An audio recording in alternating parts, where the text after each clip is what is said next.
Hello বন্ধুরা, তোমরা কেমন আছো? আশা করি ভালোই আছো।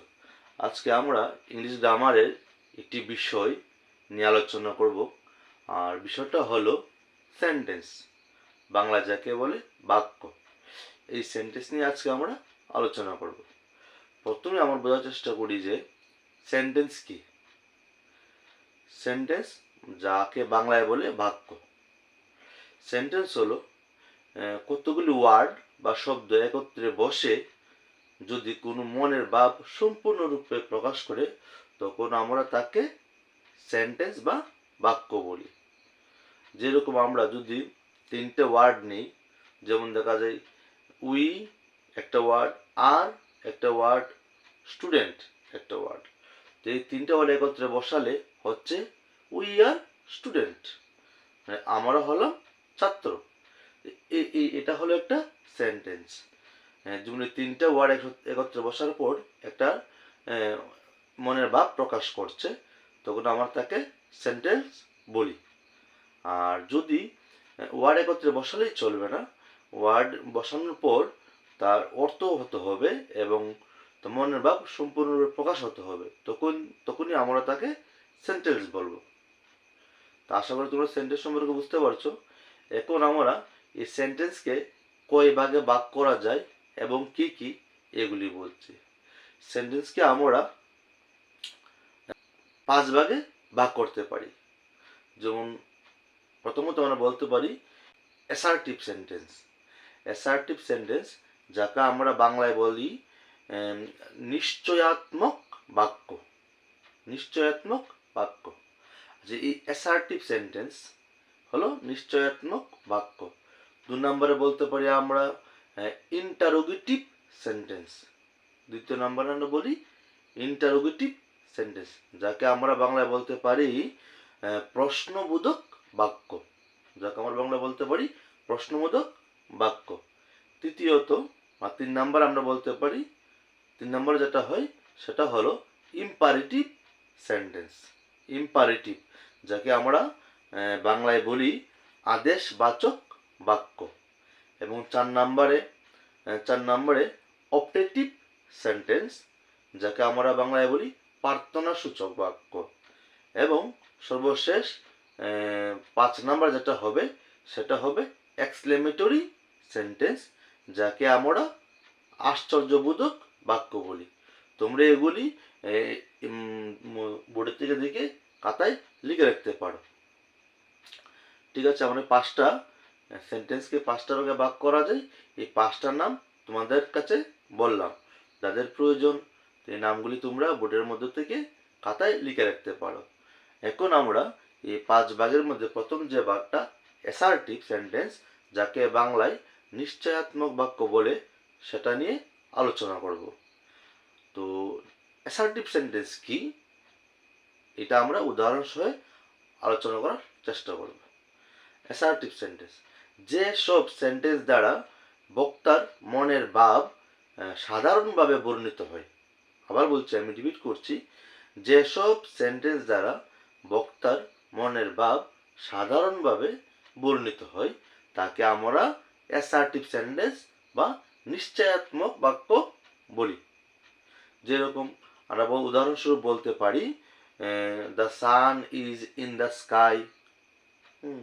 দ্বিতীয়ত the boy is reading a book, our school is very big. এই যে সেন্টেন্সগুলি বললাম, এটি আমরা সাধারণভাবে বর্ণিত করেছি কোনো একটা বিষয়কে, তার জন্য এগুলিকে আমরা বলতে পারি অ্যাসার্টিভ সেন্টেন্স। তা আশা করি তোমরা অ্যাসার্টিভ সম্পর্কে বুঝতে পেরেছ। এখন আমরা দ্বিতীয় নম্বরে যেটা আছে সেটা হলো ইন্টারোগেটিভ সেন্টেন্স। ওই ইন্টারোগেটিভ সেন্টেন্স নিয়ে আমরা আলোচনা করছি। আর তোমরা যারা অ্যাসার্টিভ সেন্টেন্স তোমরা খাতায় লিখতে চাও, তোমরা ইচ্ছা করলে ওই বোর্ডের সামনে থেকে লিখে নিতে পারো, বোর্ডের থেকে লিখে নিতে পারো, খাতার মধ্যে নোট করে রাখতে পারো, পরবর্তী সময় কাজে লাগবে। সবগুলি বিষয় তোমরা খাতার মধ্যে নোট করে রাখতে পারো। দ্বিতীয়ত ইন্টারোগেটিভ সেন্টেন্স। ইন্টারোগেটিভ সেন্টেন্স নিয়ে আমরা বলছি। ইন্টারোগেটিভ সেন্টেন্স কি, উদাহরণ সহ আমি বলার চেষ্টা করছি, তোমরা বোঝার চেষ্টা করবে। যেসব সেন্টেন্স দ্বারা যেসব সেন্টেন্স দ্বারা প্রশ্ন জিজ্ঞাসা করা হয়, যেসব সেন্টেন্স দ্বারা প্রশ্ন জিজ্ঞাসা করা হয় তাকে ইন্টারোগেটিভ সেন্টেন্স বা প্রশ্নবোধক বাক্য বলে। যেসব সেন্টেন্স দ্বারা প্রশ্ন জিজ্ঞাসা করা হয় বা প্রশ্ন করা বোঝা হয় তাকে ইন্টারোগেটিভ সেন্টেন্স বা প্রশ্নবোধক বাক্য বলে। যেমন উদাহরণ দিয়ে বোঝাচ্ছি। ধরুন একটু উদাহরণ বলছি আমি, হোয়াট ইজ ইউর নেম, তোমার নাম কি? এটা একটা প্রশ্ন হলো, তাই এটাকে আমরা বলতে পারি ইন্টারোগেটিভ সেন্টেন্স, বাংলায় প্রশ্নবোধক বাক্য। আরেকটা উদাহরণ বলছি, যেমন where are you going, where are you going, তুমি কোথায় যাচ্ছ? এটা একটা প্রশ্নবোধক বাক্য বা ইন্টারোগেটিভ সেন্টেন্স। বাস, ইন্টারোগেটিভ সেন্টেন্স এতটুকুই। আশা করি তোমরা ইন্টারোগেটিভ সেন্টেন্স সম্পর্কে বুঝতে পেরেছ। আমরা এখন 3 নাম্বার বা তৃতীয় যাচ্ছি, ইম্পারেটিভ সেন্টেন্স। এখন আমি তোমাদের ইম্পারেটিভ সেন্টেন্স কি উদাহরণ সহ বলছি, বোঝার চেষ্টা করবে। ইম্পারেটিভ সেন্টেন্স, ওকে, যেসব সেন্টেন্স দ্বারা আদেশ, উপদেশ, অনুরোধ ইত্যাদি মনের ভাব প্রকাশিত হয় সেই জাতীয় সেন্টেন্সকে ইম্পারেটিভ সেন্টেন্স বা আদেশবাচক বাক্য বলে। আমি আবার রিপিট করছি, তোমরা লক্ষ্য রাখবে, যেসব সেন্টেন্স দ্বারা আদেশ, উপদেশ, অনুরোধ ইত্যাদি মনের ভাব প্রকাশিত হয় সে জাতীয় সেন্টেন্সকে ইম্পারেটিভ সেন্টেন্স বা আদেশবাচক বাক্য বলে। যেরকম উদাহরণ সহকারে আমি বলছি, প্রথম উদাহরণটা হলো go to the blackboard. Go to the blackboard, এখানে একটা আদেশ করা হচ্ছে, এই সেন্টেন্স দ্বারা আদেশ করা হচ্ছে, তাই এই সেন্টেন্সকে আমরা বলতে পারি ইম্পারেটিভ সেন্টেন্স। আরেকটা উদাহরণ বলছি, please come in, please come in, অনুরোধ করা হচ্ছে, এটাও একটা ইম্পারেটিভ সেন্টেন্স। আরেকটা উদাহরণ বলছি, ডোন্ট মেক এ নয়েজ, এখানে কোনো আওয়াজ বা শব্দ করবে না, হ্যাঁ, এখানে একটা আদেশ করা হচ্ছে। এইসব সেন্টেন্সগুলিকে আমরা ইম্পারেটিভ সেন্টেন্স বলতে পারি। তো যাই হোক, আশা করি তোমরা ইম্পারেটিভ সেন্টেন্স সম্পর্কে সাধারণ জ্ঞান পেয়েছো। আমরা পরবর্তী ভাগে যাচ্ছি। পরবর্তী ভাগটা হলো 4 নাম্বার, সেটা হলো অপটেটিভ সেন্টেন্স। আমরা এখন বলবো অপটেটিভ সেন্টেন্স কাকে বলে এবং অপটেটিভ সেন্টেন্স উদাহরণ। ঠিক আছে, যেসব সেন্টেন্স দ্বারা মনের স্বাদ বা ইচ্ছা প্রকাশ করা হয় তাকে অপটেটিভ সেন্টেন্স বা প্রার্থনাসূচক বাক্য বলে। আমি আবার রিপিট করছি, যেসব সেন্টেন্স দ্বারা মনের স্বাদ বা ইচ্ছা প্রকাশ করা হয় তাকে অপটেটিভ সেন্টেন্স বলে, বাংলায় বলে প্রার্থনাসূচক বাক্য। উদাহরণস্বরূপ আমরা বলতে পারি, যেমন লং লিভ দ্য কিং, রাজা তুমি দীর্ঘজীবী হও, হ্যাঁ, এটা একটা তোমার বলতে পারি ইচ্ছা, হ্যাঁ, তার মধ্যে ইচ্ছা প্রকাশিত হচ্ছে, তাই এই সেন্টেন্সকে আমরা বলতে পারি অপটেটিভ সেন্টেন্স। দ্বিতীয়ত আমরা বলতে পারি, যেমন may God help you, may God help you, ভগবান তোমাকে সাহায্য করুক, এটাও প্রার্থনা সূচক একটা বাক্য, এটাকে আমরা অপটেটিভ সেন্টেন্স বলতে পারি।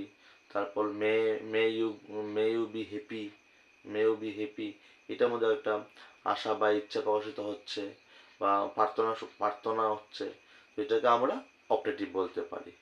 নেক্সট পরবর্তী সেন্টেন্স হলো 5 number sentence, exclamatory sentence. Exclamatory sentence কাকে বলে উদাহরণ সহ বোঝানোর চেষ্টা করছি, তোমরা বোঝার চেষ্টা করো। এক্সক্লেমেটরি সেন্টেন্স কি? আচ্ছা, যেসব সেন্টেন্স দ্বারা মানসিক আনন্দ, বেদনা, সুখ, দুঃখ ইত্যাদি প্রকাশিত হয় সেই জাতীয় সেন্টেন্সগুলিকে এক্সক্লেমেটরি সেন্টেন্স বা বাংলায় আশ্চর্যবোধক সেন্টেন্স বলে। উদাহরণ হিসেবে বলতে পারি, what a beautiful scenery it is. What a beautiful scenery it is. কি সুন্দর একটি ছবি। তার মধ্যে একটা অবাক হওয়ার মতো বা আশ্চর্য হওয়ার মতন বিষয় ফুটে উঠেছে এই সেন্টেন্সের দ্বারা। তো এই সেন্টেন্সকে আমরা বলতে পারি এক্সক্লেমেটরি সেন্টেন্স। তাছাড়া আরেকটা উদাহরণ বলছি, hurray we have won the game. মানে এখানে আনন্দ প্রকাশিত হচ্ছে এই সেন্টেন্সের দ্বারা, যে hurray we have won the game, আমরা এই গেমটা বা এই খেলাটা জিতেছি, আনন্দ প্রকাশিত হচ্ছে। ওইসব সেন্টেন্সগুলিকে আমরা এক্সক্লেমেটরি সেন্টেন্স বলতে পারি। যাই হোক, আশা করি তোমরা এই 5 প্রকার সেন্টেন্স বুঝতে পেরেছ। আর তাছাড়া একটা জিনিস আমি তোমাদের বলতে চাই যে এই সেন্টেন্সগুলি চেনার কিছু সহজ উপায় আছে। যেমন তার মধ্যে দেখো, এই 5টা সেন্টেন্সের মধ্যে তোমরা ইন্টারোগেটিভ সেন্টেন্স এবং এক্সক্লেমেটরি সেন্টেন্স, তুমি যেমন ইন্টারোগেটিভ সেন্টেন্সটা দেখো, তার ইন্টারোগেটিভ সেন্টেন্স হলে তার পেছনে যে একটা ইন্টারোগেটিভ সাইন, বংশ আমরা কোশ্চেন সাইন বলতে পারি, কোশ্চেনের মার্কটা, এই মার্কটা থাকে, এই মার্কটা থাকলে আমরা বুঝতে পারবো যে এটা একটা ইন্টারোগেটিভ সেন্টেন্স। হ্যাঁ, ইন্টারোগেটিভ সেন্টেন্সটা চেনা খুব সহজ, কারণ এটা আমরা ওই কোশ্চেন মার্কটা দেখেই আমরা চিনতে পারি যে এটা একটা ইন্টারোগেটিভ সেন্টেন্স। তাছাড়া এক্সক্লেমেটরি সেন্টেন্সটাও আমরা তো সাইনটার দ্বারাই আমরা চিনে নিতে পারি, এক্সক্লেমেটরি সাইনটা থাকে, এটা দেখলে আমরা বুঝতে পারি যে এটা একটা এক্সক্লেমেটরি সেন্টেন্স। তাছাড়া অন্য যে সেন্টেন্সগুলি আছে, ইম্পারেটিভ, অপটেটিভ, অ্যাসার্টিভ, এগুলি সেন্টেন্সগুলি ভালোভাবে পড়লে এবং তার ভালো পড়ে বোঝার চেষ্টা করলে আমরা বুঝতে পারি যে কোনটা কোন ধরনের সেন্টেন্স।